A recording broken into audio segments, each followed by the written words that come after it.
Hello, friends, sending lots of love and light to you.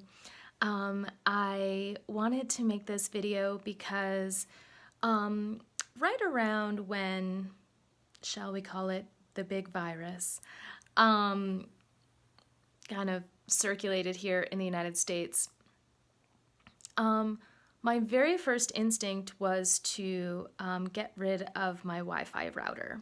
I've been wanting to do it for a very long time. I've been following 5G and health effects and all of that stuff, and I knew immediately that I wanted it out of my house. And it was just really instinctual.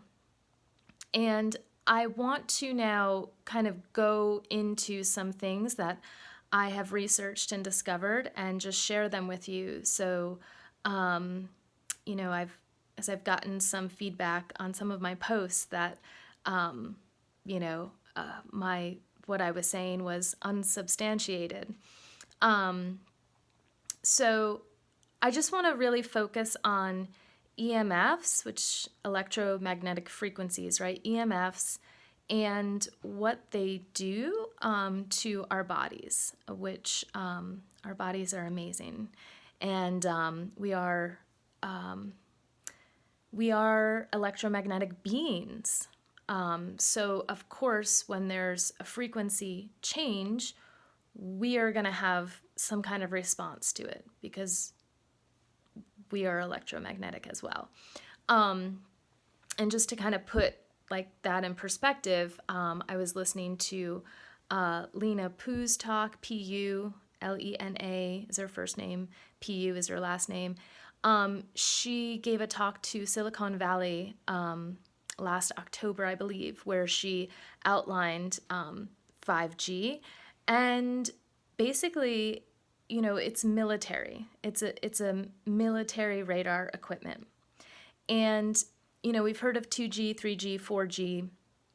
The difference, she said, is enormous because if you're dealing with 2G to 3G upgrade, there was a bandwidth of 10 new frequencies that we were introduced to. 3G to 4G, again, 10 new frequencies. With 5G, they opened up the whole thing. So our bodies are being introduced to 3,000 new frequencies. 3,000, not 10, 3,000. So that's pretty significant. Her research is, by the way, she worked for the U.S.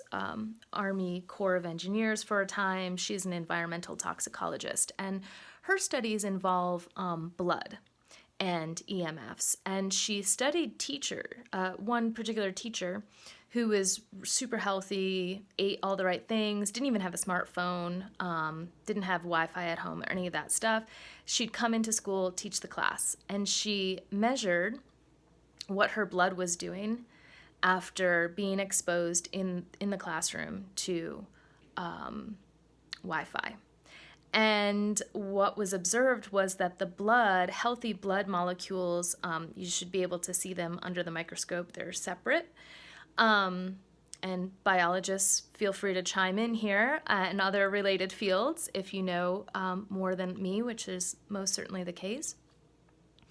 But healthy blood molecules will appear individuated and separate, right? So after EMF exposure, what she noticed was these blood molecules were all coagulated. They were all grouped together, and they were actually like sticky. So brown, sticky, all together. Now, what is sticky blood? Well, this is something you don't want because it decreases circulation. You have slight memory problems, numbness, maybe in the extremities, headaches are a common thing, migraines, and also, obviously it could lead to things like a mini stroke. So sticky blood, one thing resulting from EMF exposure.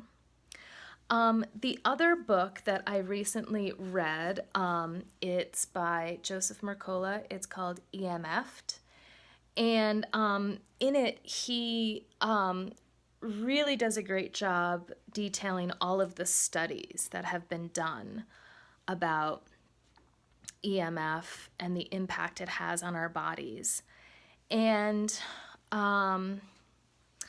really going back to the early 1990s, there was a study by Walzacek. I'm not sure if I'm saying his name correctly, but he wrote an article. It was called Electromagnetic Field Effects on Cells of the Immune System, the Role of Calcium Signaling.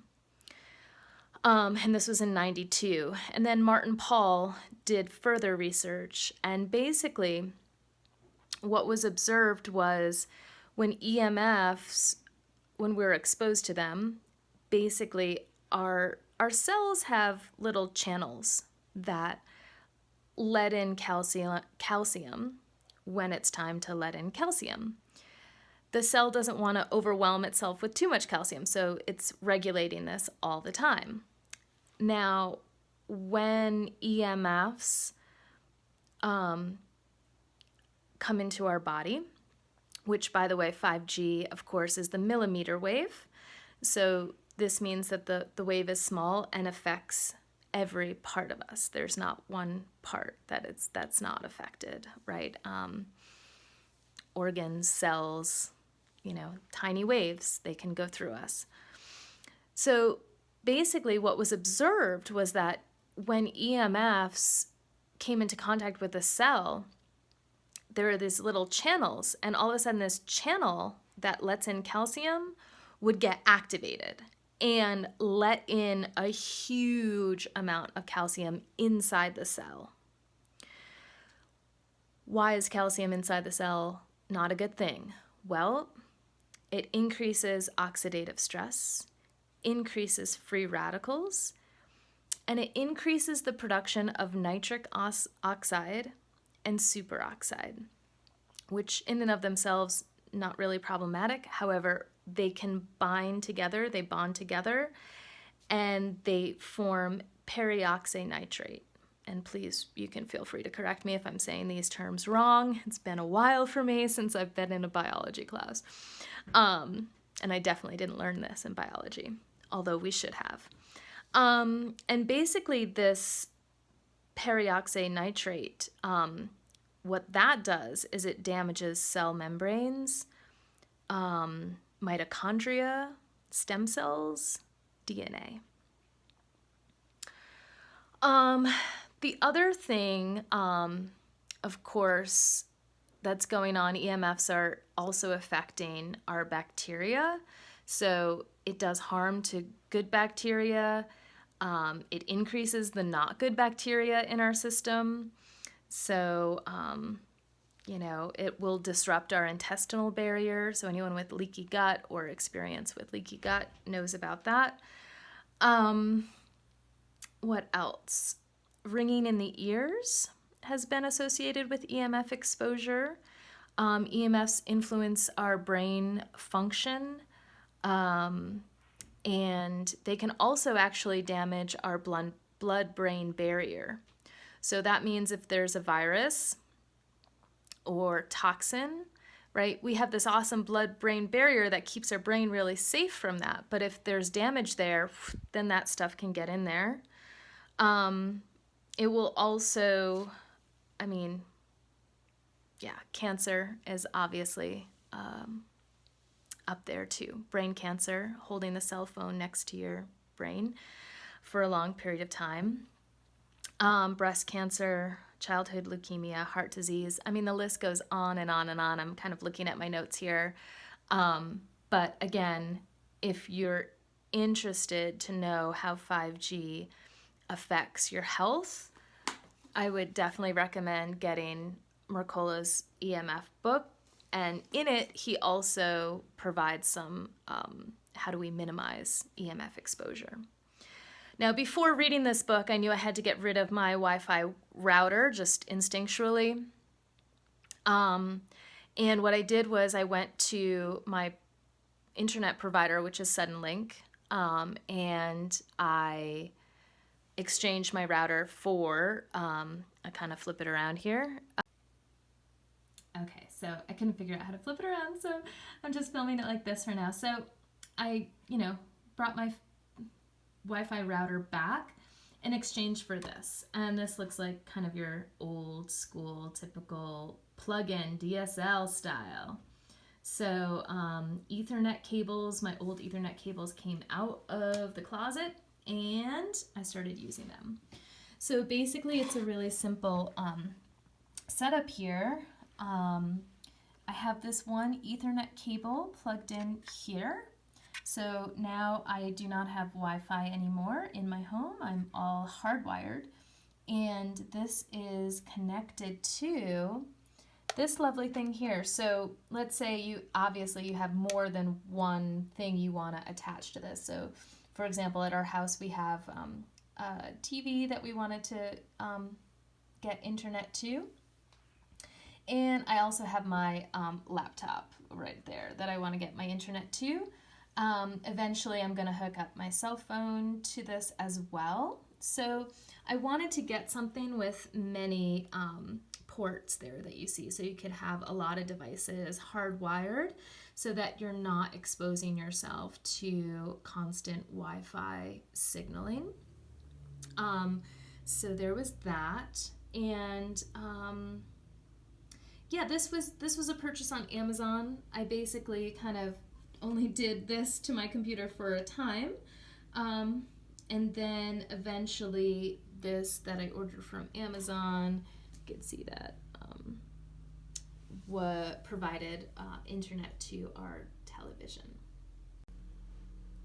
The other thing that was super interesting for me is I got an EMF expert to assess our home. And when they do that, they basically come and they have different measuring devices. I already had an EMF meter or reader, so I had a certain knowledge of how to measure these frequencies. But she came in and measured the electro frequencies, magnetic, and also the radio frequencies. So it was a great learning opportunity, because then I got to see, like, okay, which rooms were the most kind of pumped up with all this stuff. And, you know, our bedroom was, thank goodness, just naturally, amazingly safe from any sort of electromagnetic frequencies. So at night, you know, everything gets shut off and we're pretty much free of that. However, we do have a cell tower that's pretty close by. So if that turns on to 5G, then we definitely have to kind of reassess and see how much of that. We're kind of down under a hill. So my guess is that that won't be affecting us too much. I pointed the camera at this long enough. So basically I have my computer plugged in right now, but what I learned from this EMF expert was that if you're typing at your keyboard, if you just get rid of this, that's gonna cut a lot of the EMFs right there when you're using your keyboard. The other thing I learned from this EMF expert coming to our house, hardwiring your keyboard so your hands aren't typing on that surface, right? So hardwiring the keyboard is a good plan, and also hardwiring your mouse if you have a mouse. And I think that's it. I mean, there's so much that we can do to protect ourselves. If you're interested in more, definitely I'd recommend Mercola's book. I will also put a link below where for a website where you can get more information, or if you're interested in having someone come to your house and just assess the radio frequencies, electric frequencies, magnetic frequencies, all of that, and give recommendations. Also, it seems, because I was on a 5G call actually it was activists in California who were working on free 5G California, like getting rid of 5G in California. They were getting a lot of reports from people that more cell towers, 5G, implementation was happening during the quarantine, during this time that we were supposed to stay locked inside at home. So if you see that happening, if you notice that, you're not the only one. There are other people noticing that, and there are action steps that they recommend to do. You can contact your city council, and that's really what I did when I kind of first came into contact, with this knowledge. Is I just contacted the people on the city council here in Sedona, and with a petition really to not install 5G, especially right now during this quarantine. There should not be any installation of that happening. But just be aware of that as well. So I hope this helped. And, in this time of hopefully we're becoming more aware, more cognizant, more conscious of taking care of ourselves, really boosting our immune systems, vitamin C, the bone broth, the, veggies, and all of that good stuff. We could be spending top dollar on the most expensive superfoods for us. But when it comes to EMFs, it doesn't matter what we're eating, because they will still affect our body. So it doesn't matter how much healthy food we're putting into ourselves. EMFs will still have an impact on our well-being. With that being said, I want to wish you lots of health, lots of joy, lots of bliss. Remember, stress is not good for our health either. So I am feeling these days, and I've gone through waves of feeling crazy low about our situation, what's happening. And in this moment right now, I'm feeling extremely, extremely hopeful and excited about what's to come, because so many people are tapped in and they know what's happening. And, we're going to do this together. We're in it together. And so stay well, spread the word. Love you lots.